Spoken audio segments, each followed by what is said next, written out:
Hello বন্ধুরা, আসসালামু আলাইকুম। আজকে রাতে আমরা চলে আসলাম আমাদের ঘেরে চিংড়ি মাছ ধরার জন্য। তো দেখতে পাচ্ছেন পানিটা এখন ঘের থেকে বেরিয়ে যাচ্ছে, তো সেখানেই আমরা আসলে জালটা সেট আপ দিয়েছিলাম। বাও, দেখুন একটা বাগদা চিংড়ি আটকা পড়ছে। সাইজ তো বেশি আছে, আর একটু জালি করতে হবে, মানে যাইতে পারতেছে না, একসাথে হয়ে গেছে জালটা। ভাই, ও তো যেতেই চাচ্ছে না। তো যাই হোক, আজকের মাছের সংখ্যাটা হয়তো অনেক বেশি, যার কারণে জালের উপরেও কিন্তু মাছ চলে আসছে। তো এটা দেখে বোঝা যায় মাছ অনেক পাবো আশা করা হচ্ছে।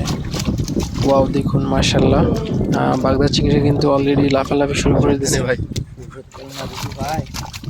তো এখন আসলে জালটা টেনে তোলার অপেক্ষা। ওয়াও, মাশাআল্লাহ, দেখুন অনেক মাছ মনে হচ্ছে। আসলে চিংড়ি মাছের এমন লাফালাফি দেখতে কিন্তু বেশ ভালোই লাগে।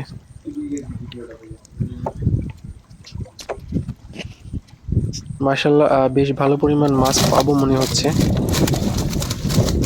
ওয়াও, ইস, দেখুন লাফালাফির জ্বালাই।